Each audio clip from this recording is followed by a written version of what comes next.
Maayong hapon, gikan sa Solar News Channel Manila. Ako si Menchu Antigua Macapagal.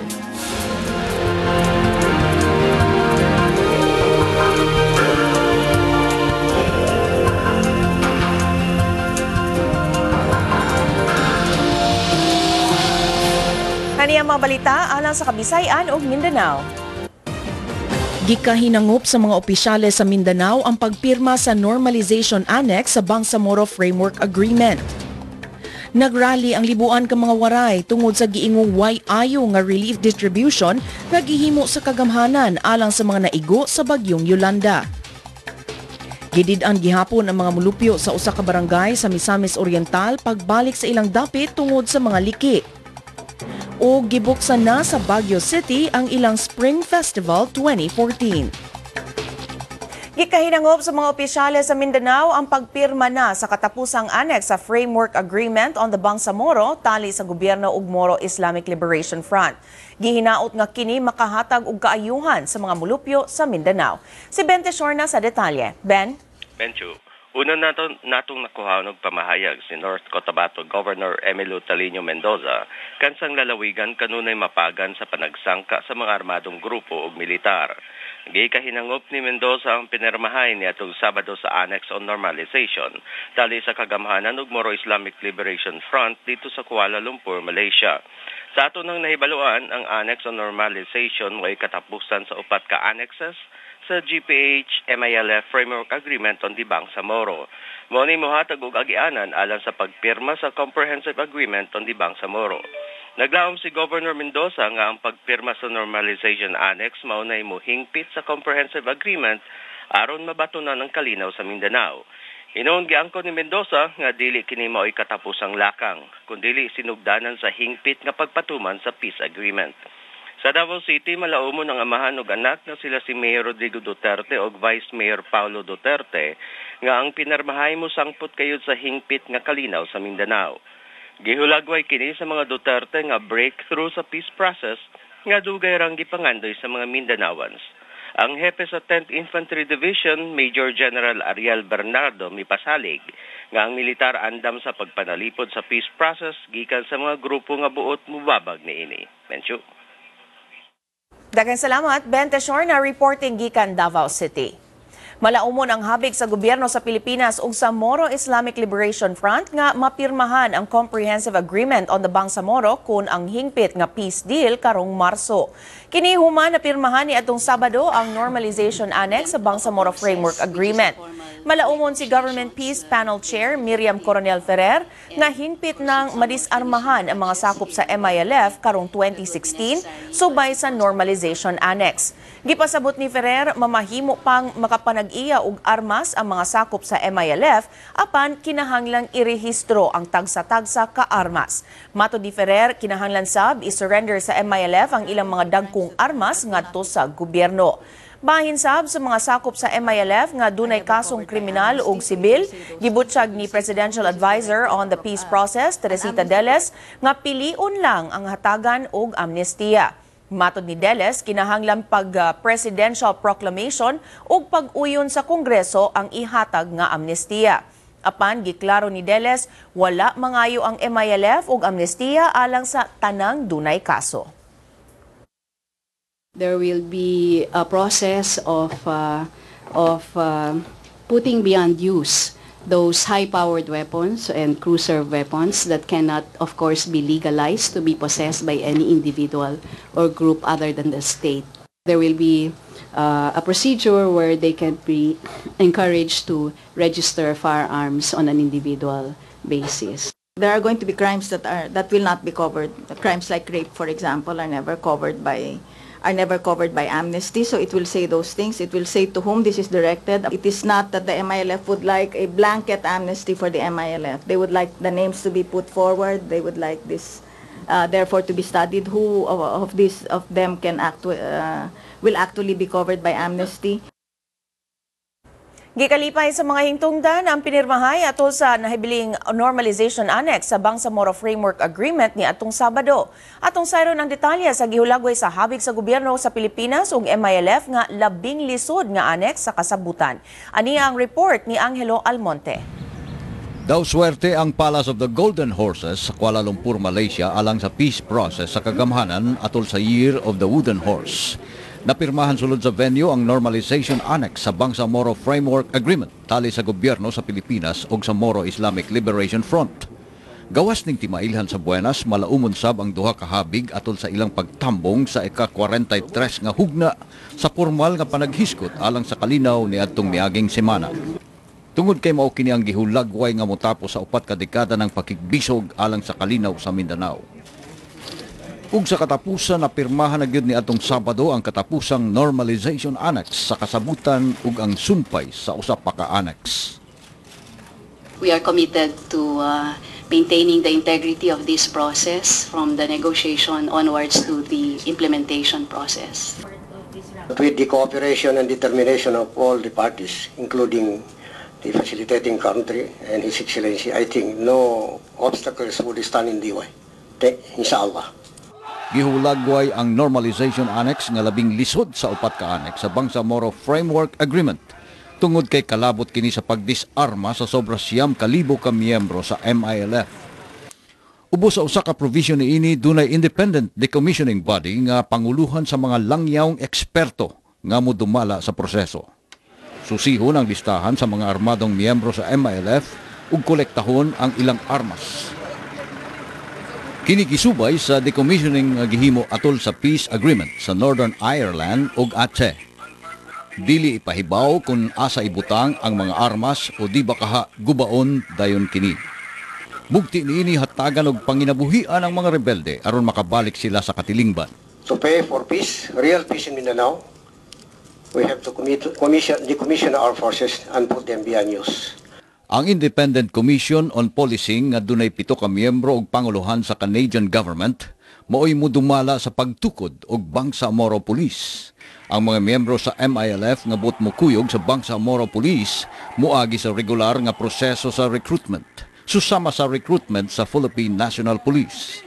Ang Bangsamoro Police mo'y modumala sa seguridad sa mga lugar nga sakop sa Bangsamoro Region. Samtang atimanon sa Armed Forces of the Philippines ang nasudnong seguridad. Og isip pagpakita sa pagkamatinud-anon, himuong mas produktibong komunidad ang mga kampo sa MILF. Tukuron sab ang laing panel aron mususi sa mga abuso ug inhustisya batok sa mga Bangsamoro people ug aron makurhian ang mga sayop kaniadto batok sa mga Moro. Gawa sa pagpirma sa Normalization Annex, gipirmahan sab sa Peace Panel ang addendum sa Bangsamoro Waters nga mipakita sa kadagatan nga masakop sa Bangsamoro. Kini gihulagway nga usa sa mga labing lisod nga isyu alang sa mga lugar gawas sa gisugyot nga political entity.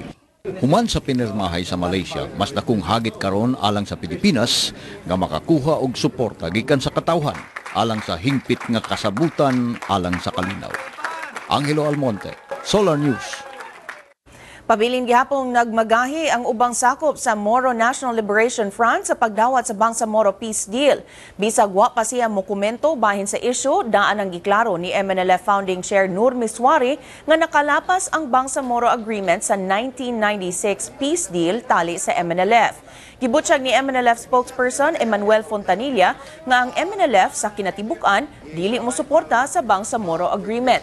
Apan giklaro ni Fontanilla nga napamatud-an sa kasabutan nga mahimo rang mahapsay ang kagubot sa Mindanao pinaagi sa negosasyon.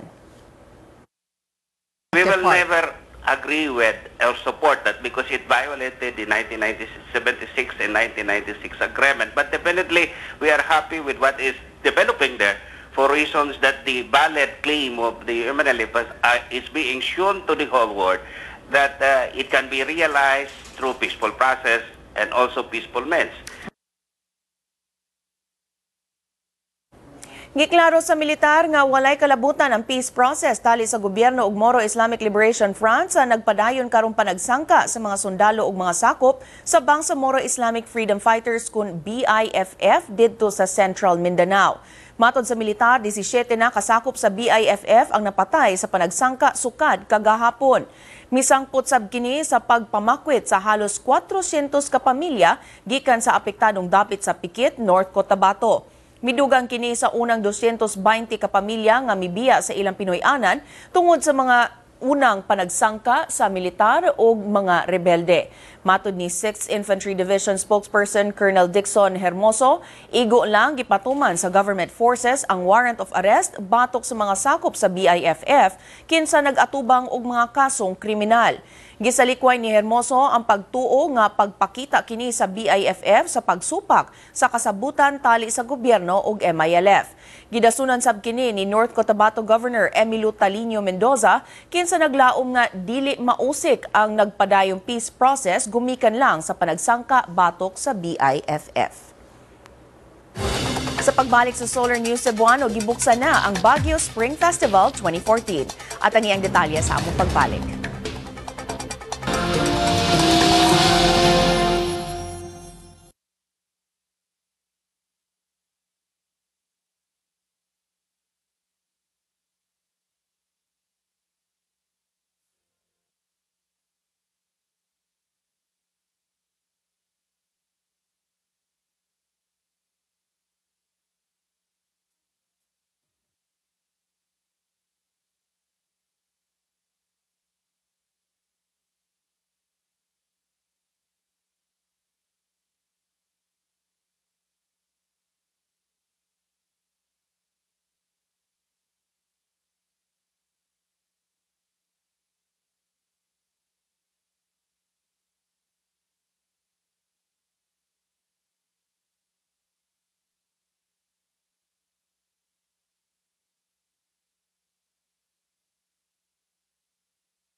Ang pagbisita ni Antong Domingo sa Tacloban City, si King Carl Gustaf XVI sa nasod sa Sweden, midasig sa tanan sa pagtinabangay taliwala sa kalisod resulta sa kadaot sa bagyong Yolanda.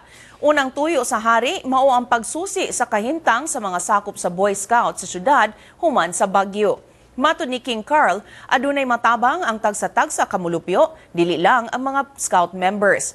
Iyang gipadayag ang panginahanglan sa pagpangandam sa mga dagkong kalamidad.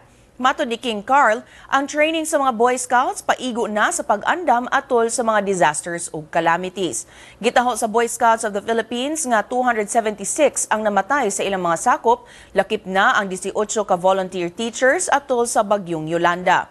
Adunay kapin sa 28,600 ka Boy Scout members sa Eastern Visayas. Kapin sa 8,500 niini anaa sa Leyte, samtang 4,500 anaa sa syudad sa Tacloban. Midugang si King Carl nga iya sab nga gitunan unsay matabang sa iyang nasod alang sa mga biktima sa bagyo. Miapod-apod sab ang hari og Boy Scout uniforms didto sa San Jose National High School una pamitambong sa ubang kalihukan. Gibutyag ni Rehabilitation Secretary Panfilo Lacson nga dili overpriced apan substandard ang mga bunkhouses alang sa mga biktima sa bagyong Yolanda. Buot gukdo ni Lacson ang mga contractor nga wala musubay sa specification sa Department of Public Works and Highways alang sa materyales sa mga bunkhouses. Ginususab ni Lacson nga amyendahan ang procurement law, diin hatagan og higayon ang mga contractor nga saktuhon ang ilang mga sayop sa proyekto sulod sa 2 hangtod 3 ka bulan. Matud ni Lacson, kinahanglan dili nahatagan og laing higayon nga makasalmot sa proyekto sa gobyerno ang mga contractor nga tuyong nilapas sa mga lagda. Walang overpricing, ito rin yung sinasabi ni Secretary Singson and we agree. But yung substandard materials, yung under specifications, even substituting of materials, hindi sumunod talaga doon sa specs ng DPWH. Nalipay ang sagad sa mga Pilipino sa hinabang nga gihatag sa mga langyaw o pribadong grupo alang sa mga biktima sa bagyong Yolanda. Matod sa survey sa social weather stations, mas nalipay ang mga Pilipino sa tabang nga gihatag sa mga foreign o mga private organizations. Bisag nakakuha og mas gamay nga rating ang hinabang gikan sa national o local governments, gihulagway gihapon kini sa SWS nga very good. Excellent sab ang rating alang sa paghatag og medical assistance ug ang paghatag og pagkaon ug tubig ngadto sa mga biktima. Apan gihulagway sa SWS nga good ang rating sa mga paningkamot sa gobyerno nga maugkat ang mga lawas sa mga biktima sa bagyo. Sa hinapos nga bahin karong tuiga, himuon sa Land Transportation Franchising and Regulatory Board ang bidding alang sa privatization sa Motor Vehicle Inspection System kun MVIS sa nasod. Gipahibalo kini ni LTFRB Chairman Winston Hines atol sa dialogue uban sa mga local transport leaders dito sa Baguio karong bag-o. Ang privatization ubos sa Public-Private Partnership Scheme. Pagkakaroon ang Land Transportation Office, adunay 5 ka MVIS nga nahimutang sa Quezon City, Pasay, Quezon, Pampanga ug Cebu. Apan kulang sa ekipo ang MVIS centers aron pagsuta sa roadworthiness sa mga sakyanan. Panguluhan sa Department of Transportation and Communication ang bidding sa privatization sa fourth quarter karong tuiga. Magiging privado na ito. Private enterprise will come in, mag-i-invest sila, at siyempre sila mag-maintain. May mga standards na dapat na silang susundin. Gibuksan kagahapon sa Baguio City ang Baguio Spring Festival 2014 uban ang Filipino-Chinese community. Gipanguluhan ni Mayor Mauricio Dumogan ang launching sa festival sa City Hall grounds. Gikalipay sab ni Dumogan ang pagdeklara ni Presidente Aquino nga usa ka special non-working holiday karong Biyernes, Enero 31, agig pag-ila sa Filipino-Chinese community sa nasod. Sa kabahin sa Baguio City, ang Spring Festival ana-ana sa ika-15 ka tuig timaan sa pag-ila sa syudad sa contributions sa local Filipino-Chinese community. Ang Baguio mao'y unang local government unit sa nasod nga mi-institutionalize sa celebration sa Chinese New Year pinaagi sa pagpalabang sa Ordinance 18 ni adtong 1999. Gisaulog kini pinaagi sa parade, medical mission o gift-giving activities.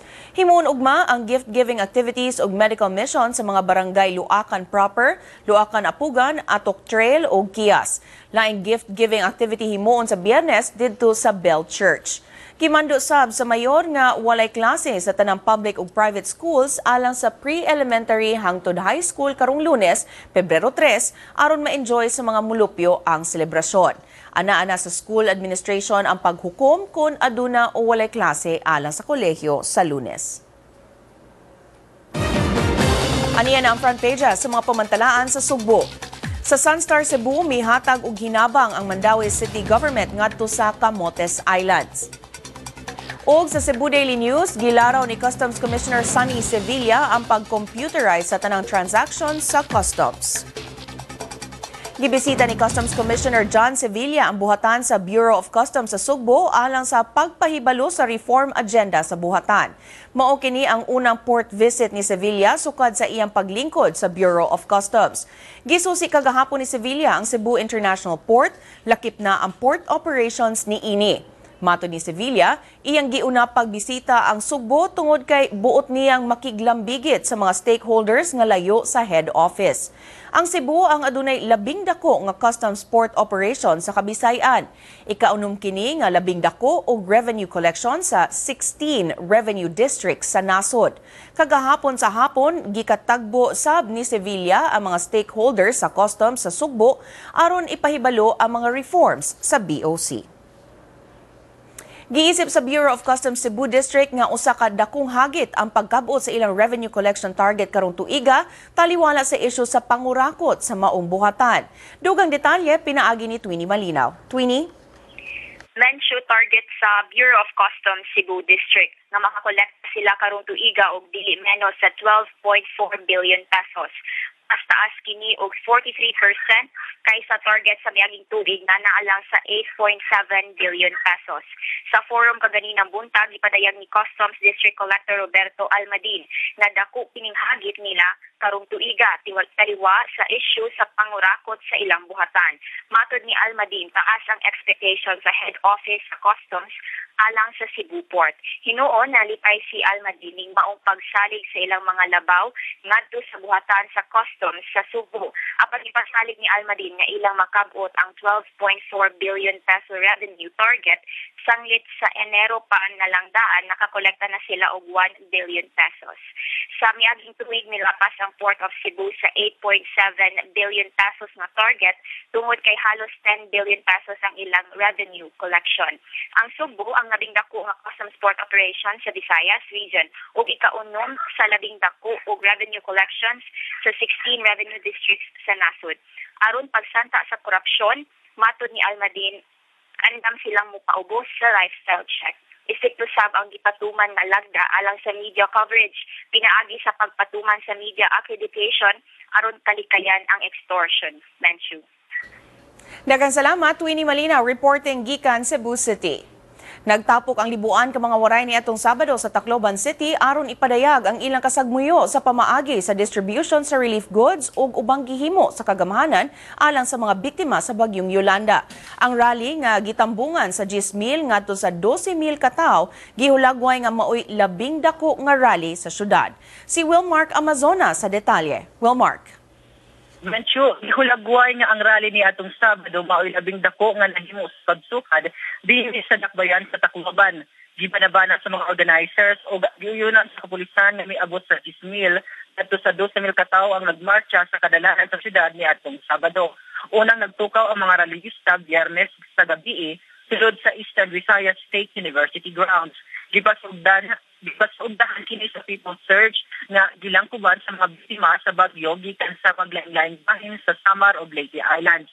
Matod ni Sister Edita Islopo, usa ka Benedictine nga madre, kinsa maoy chairperson sa Alliance of People's Surge, nasagmuyo sila sa problema sa relief operation. Buot sab nila nga dili ipatuman ang 40 meters no build zone. Kini tungod kay sa higayon nga ipatuman ang 40 meters no build zone policy, moabot sa 20,000 kamulupyo sa Tacloban City ang maapektuhan. Gipangayo sab sa grupo ang cash assistance nga 40,000 pesos matag pamilya nga biktima sa bagyong Yolanda aron magamit pagbalik sa ilang Pinoy-anan. Gipangayo sab sa grupo nga kahatagan na og livelihood assistance katong grabeng naapektuhan sa bagyo. Gipangayo sab sa alyansa nga mogamit ang mga otoridad og mas masabtan nga mga termino paghatag og anunsyo kabahin sa kalamidad aron masabtan sa tanan. Matod ni Sister Islopo, kinahanglan ipadayon sa Aquino government ang relief distribution tungod kay hangtod karon nagkinahanglan og tabang nga pagkaon ang mga biktima. Gihimo ang rally usa ka adlaw sa wala pa mo bisita sa dakbayan ang hari sa Sweden, King Carl XVI Gustav. Menchu. Daghang salamat, Wilmark Amazona, reporting gikan Tacloban City. Atong sayro ng front pages sa mga pamantalaan sa Mindanao. Sa Sunstar Davao, gisangat ngadto sa Davao City Council ang ordinansa batok sa videoke ug sa ubang matang sa pagsaba-saba. Sa bandera Mindanao, nagsangka ang mga sakop sa militar ug sa Bangsamoro Islamic Freedom Fighters sa Maguindanao. Aniya sa front pages sa Mindanao Daily sa nagkalain-laing bahin sa Mindanao. Sa Northern Mindanao, posibleng mosamot ang sitwasyon sa Barangay Luok sa Villanueva, Misamis Oriental tungod sa gipaabot nga low pressure area nga mosulod karong si Manaha. Sa Western Mindanao, nasakmit ang gatusan ka endangered shell sa kadagatan sa Sulu.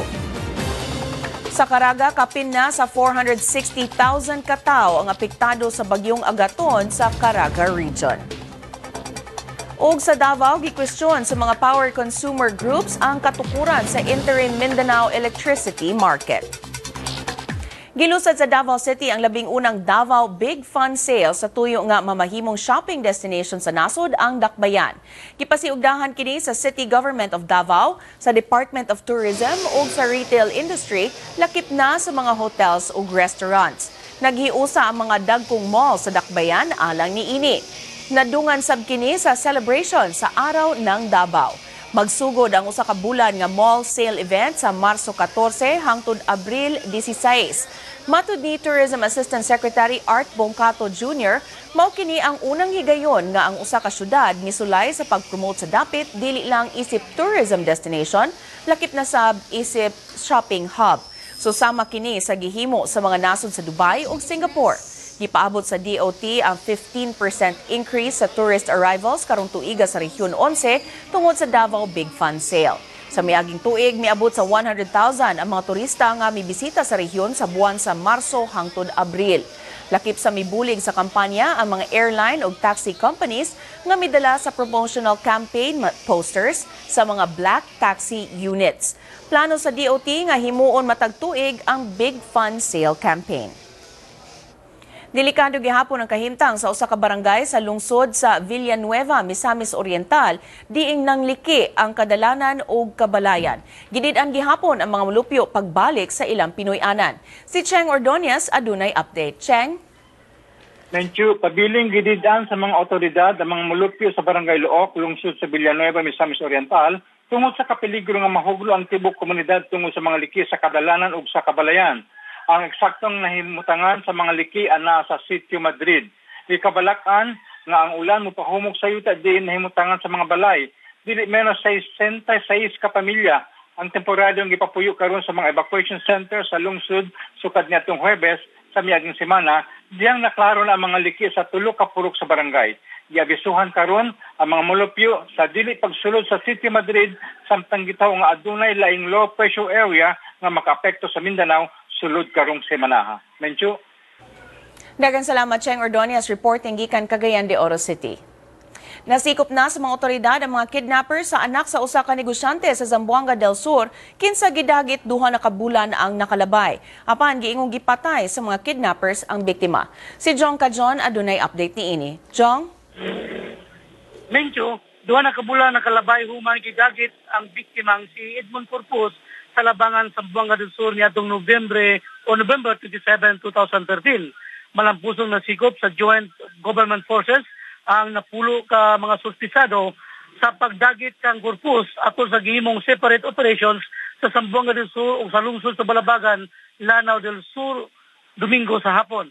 Apan sa initial investigation, gibutyag sa mga suspisado nga ilan ang gipatay ang biktima nga si Edmond Corpus niadto pang Enero 2 o sang ang lawas ini gilabay sa loob sa Iliana Bay. Hinoon matod pa ni Zamboanga del Sur Provincial Director Senior Superintendent Sopronio Icaldre, ila pang tinuon kung tinuod ba ang maong kasayuran. Upat sa mga suspitsado na sikop, tinasikal sa warrant of arrest alang sa kasong kidnapping o illegal possession of firearms and explosive. Kini mao silang Ray Bastillada Mansa o asawa nini nga si Lucita Torantilla Mansa, usa ka Ronald Hapa Luzon o Govincio Manandi Luzon. Laing suspect nga wala sa warat apan gitudlo sa iyang mga kauban mao si Hamildi Tabo Balatukal. Nakuha gikan sa mga suspect ang usa ka motorcycle o usa ka bangka nga mao gigamit sa mga suspect sa ilang transportasyon. Nasikop sab ang laing 5 ka suspect o suspisado sa o nga pulos taga barangay Mulimok, Balabagan, Lanao del Sur. Ang mga kidnappers nangayo og ransom gikan sa pamilya sa biktima pipila ka adlaw human kini gidagit. Upat sa mga suspisado na ila sa pamilya nga ilang silingan. Natino sa kapulisan nga nakahatag og ransom ang pamilya sa biktima. Mincho, increase sa piskalya kagahapon na hukman sa piskal o prosecutor nga buhian na lang una ang magtiyayong Ray Bantirada Mansa o Lucita Harantila Mansa tungod sa kakulang sa ebidensya batok kanila. Minjo? Daghang salamat Jong Kajon reporting gikan Pagadian City. Mao palanggani pagkasulbat sa duha ka buwan na nga mga kidnapping case sa Zamboanga del Sur, lain pang panagit gitaho kagabi sa laing lungsod. Ning higayuna usa ka school supervisor ang gitahong gidagit sa 8 ka armadong tao alas 10 kagabi sulod sa Pinoy-anan sa biktima sa barangay Diplo sa lungsod sa Kumalarang. Giila sa Kumalarang Police Station ang biktima nga si Rudy Luna, school supervisor sa Kumalarang Central Elementary School. Lakip unta ang asawa sa biktima sa gidagit apan nakaikyas kini gipasakay ang biktima sa pump boat padulong sa wala pa matinong dapit. Padayon pa sa ilang pakisusi og follow-up operation ang kapulisan aron maluwas ang biktima. Labing ulahing kasayuran nagbutsyag nga usa ka Ryan Tumales na sikop sa kapulisan kinsa gitumbok nga usa sa midagit kang Rudy Luna. Bugnaw gihapon ang panahon sa nasod tungod sa northeast monsoon kun amihan. Matod sa Pag-asa, wala mo irog ang low pressure area silangan sa Mindanao. Apan gipaabot kini nga musulod sa Philippine Area of Responsibility sa Huwebes. Dugang sa Pag-asa kun magpabilin ang gikusgon sa low pressure area, ulanon ang Eastern Visayas, Caraga ug Northern Mindanao sa Biyernes. Apan giklaro sa Pag-asa nga gamay ra ang posibilidad nga mahimong bagyo ang LPA. Kung bot ninyo matanaw pag-usabang episode karon sa Solar News Cebuano, i-like ang among Facebook page, Solar News Cebuano. Bisitahi sabang among website, www.solarnews.ph. Alang sa inyong mga sugyot o komentaryo, mahimo sab ninyo kining i-email sa solarnewscebuano@solartv.ph. Ug mao kadto ang Solar News Cebuano hangtod ug mapuhon. Ako si Mencho Antigo Makpagag. Daghang salamat ug pag-amping Kabisayan ug Mindanao.